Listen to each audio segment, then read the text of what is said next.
Commencer par ça d'ailleurs, juste pour vous donner une idée vite fait, peut-être si Aeroad va le faire, mais sachez que le Maroc a testé pratiquement tous les mécanismes d'aide au logement. Il a acquis quand même une grande expérience là-dessus, mais je vais laisser Aeroad peut-être commencer par ça en premier, avant de donner la parole à Sine Khda. Tfadal, c'est Aeroad.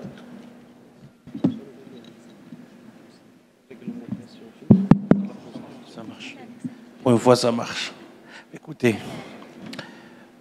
Aujourd'hui, le programme il offre aux citoyens marocains de financer son bien à hauteur de 1/3 de son bien pour les citoyens en situation moins favorable. Et comme pendant ma présentation, j'ai donné l'exemple d'un acquéreur à Sidi Ben Nour. Je pense qu'il s'agit d'un jeune de 23 ans, une femme de 23 ans qui a acquis son bien à 150 000 dirhams, dont 100 000 dirhams est subventionné par l'État marocain.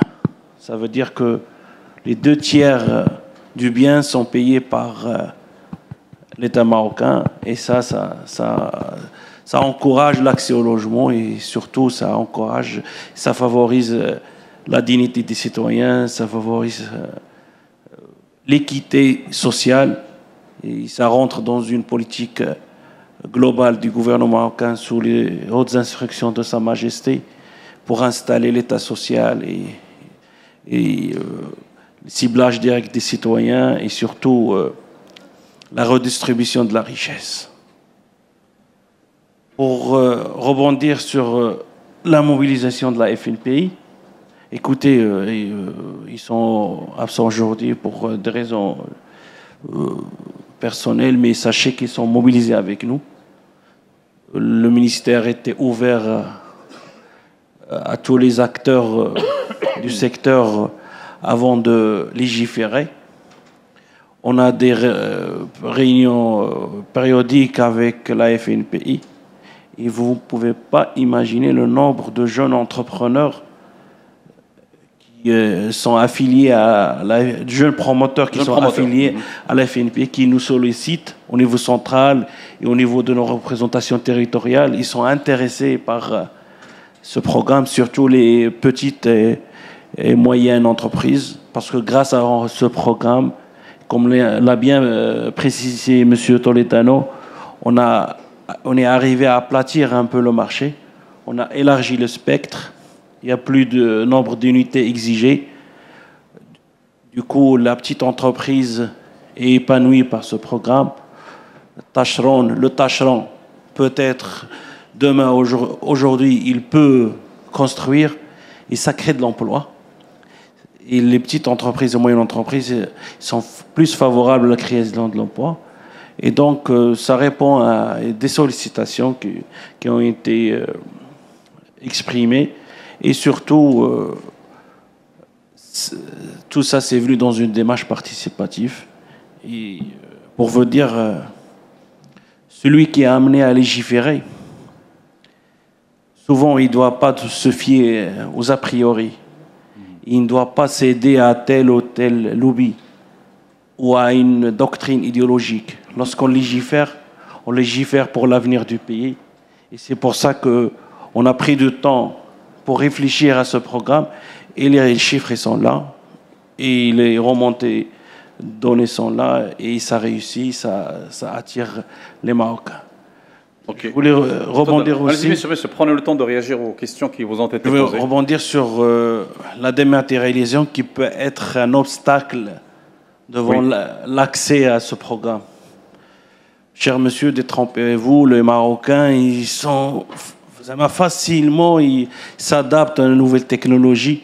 Et ce citoyen lambda qui est dans un petit douar, il n'a pas de problème pour s'adapter aux nouvelles technologies. Tout le monde a WhatsApp, tout le monde a Facebook. On est déjà initié aux nouvelles technologies. Et le programme est accessible via le web, via l'application mobile. Et nos représentations territoriales peuvent assister les citoyens qui trouvent des problèmes pour intégrer la plateforme. Et on a des cellules d'écoute à tous les niveaux, au niveau central et au niveau des directions pour accompagner les citoyens. Aussi, écoutez, je pense que j'ai fait le tour. Oui, il y a une question sur la qualité, Saïroud.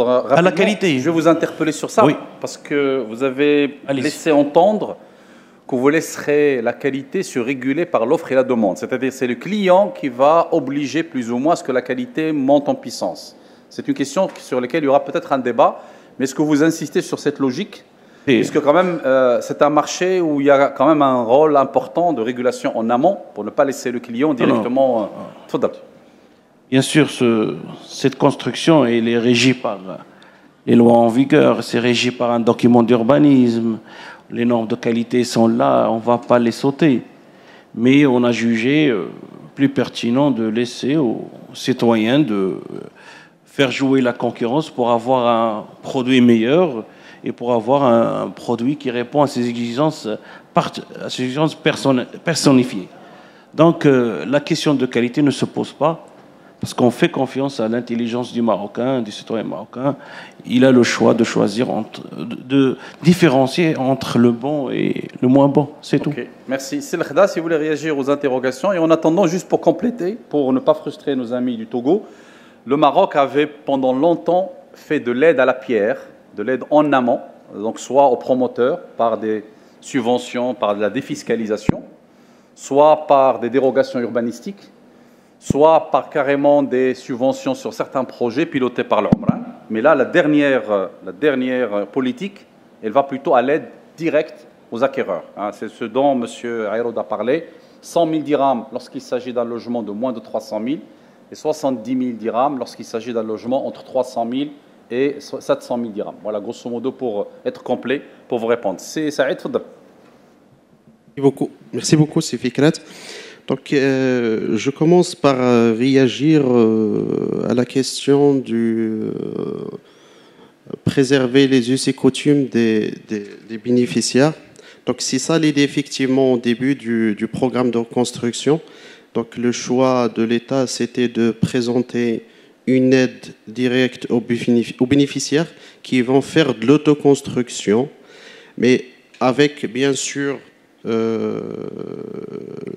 l'État prend en charge le premier embryon de la construction qui entre 50 à 70 mètres, voire jusqu'à 80 mètres carrés. Donc c'est ça l'idée. Il y a de belles expériences. Il y a des gens aussi qui sont réticents vis-à-vis de la construction en terre. Il y a, juste après le séisme, sur Andouar, il y avait quelqu'un qui a dit que c'est la construction en terre qui nous a tués. C'est la terre qui nous a tués.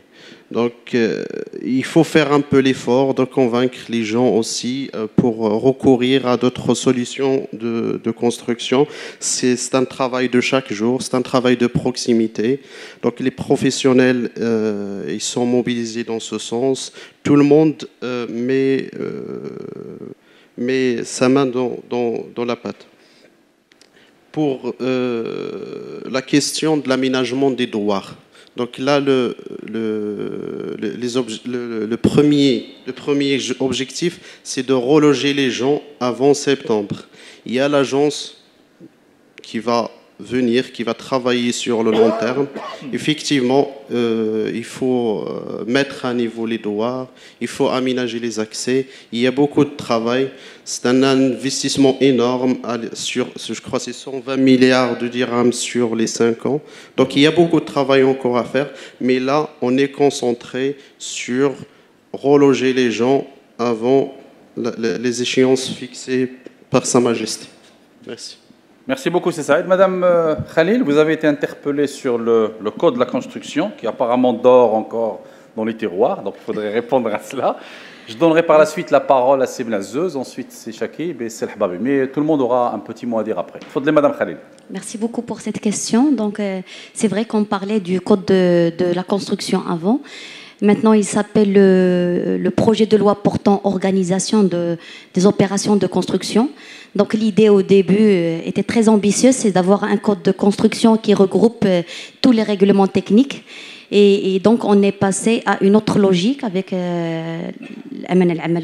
donc on est passé sur un projet de loi qui organise l'acte de construire pour faire intervenir par exemple le bureau de contrôle, les laboratoires, obliger l'étude géotechnique. Donc il y a beaucoup des points intéressants là, des nouveautés dans le projet de loi.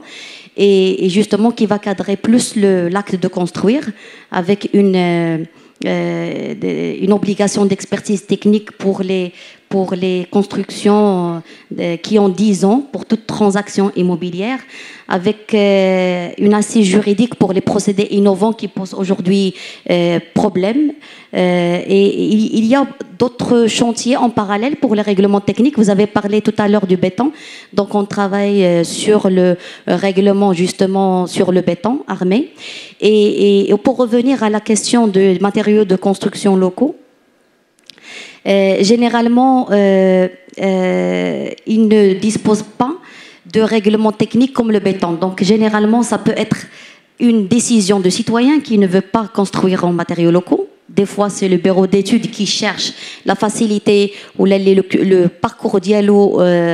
Il n'a pas étudié les matériaux locaux. Donc, il y a plusieurs raisons, justement, qui font que les gens s'orientent vers le béton. En tout cas, l'administration, on essaye de préparer tous les règlements techniques, les outils, pour permettre justement les deux choix.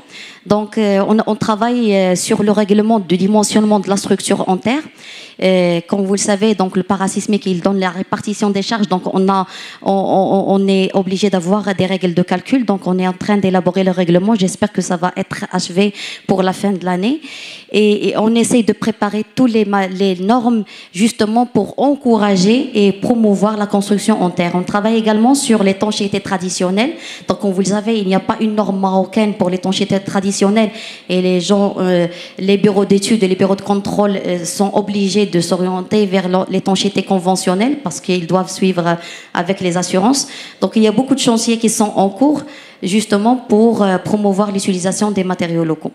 Je voulais juste... je ne sais pas si j'aurai l'occasion pour... Allez-y, on continue déjà, réagissez aux questionnements. Je rappelle tout simplement, Madame Khalil, que demain après-midi, Inch'Allah, on aura 2 conférences l'après-midi, dont une réservée à la réglementation, à la normalisation. Donc on discutera davantage sur ces aspects liés. Et vous allez être présente avec nous, Madame Khalil. Mais continuez déjà sur vos réactions. D'accord. Et par rapport à la réaction, pour être positif, donc maintenant, pour rester dans le thème de la conférence et le BTP Expo, c'est construisons l'avenir, construisons... le Maroc de demain. Le Maroc de demain, donc on a fixé l'échéance 2030. Donc, alhamdoulilah, on dispose d'une administration ouverte. On est sur plusieurs chantiers, que ce soit le béton, que ce soit les matériaux locaux. On a un secteur privé très fort qui représente la force motrice du secteur du BTP في المغرب. Il est organisé en des fédérations professionnelles, des organisations, des ordres.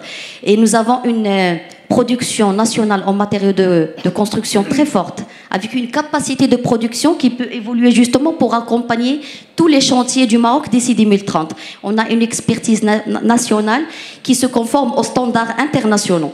Donc on est là, on tend la main bien sûr, Maghreb Style j'ai noté, donc on va faire une présentation par la suite. Donc la dame n'est pas... Ah, vous avez changé de place. Oui, elle bouge, parce qu'elle fait des connexions. Donc, je vais vous contacter pour une présentation, j'ai bien noté votre demande et on est ouvert à toutes les propositions. Merci. Parfait, merci beaucoup Madame Khalil.